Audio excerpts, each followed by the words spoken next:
Okay, so we're gonna do 2 boxes because we're doing 2 different kinds of pasta.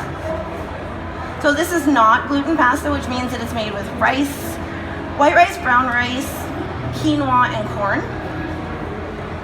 And that blend gives you pretty much the same texture that you would get from regular pasta. If you're not celiac or gluten intolerant, don't worry about using gluten-free pasta. It's actually a myth that it's better for you.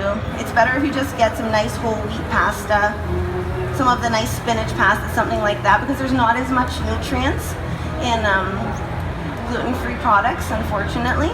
So it's not something that you should take on just because you see signs everywhere saying gluten-free. Gluten-free is actually, some people actually have a disease called celiac disease, and that means that their body can't absorb the protein, which is called gluten.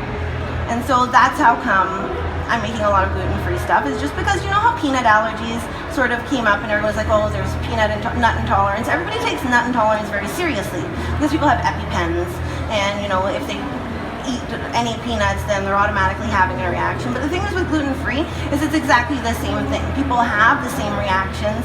If somebody cooked oil, like fried chicken, something, and then you go and you put some like potatoes in there, you can't have the potatoes because there was cross-contamination. So people should take gluten intolerance and celiac disease seriously. It's something that goes undiagnosed. I mean, it can be confused a lot. Like, I'm lactose intolerant, so a lot of my symptoms for when I have anything with dairy are exactly the same as people who have celiac disease. So when you go to the doctor, make sure that they give you the right tests and you figure that out now. Because there's a lot of hype, you know, saying people get mood problems, all of that kinds of stuff. I mean, if it gives you the placebo effect, that's awesome. I mean, sure, eat gluten-free stuff, but I mean, really, it's not more healthy for you.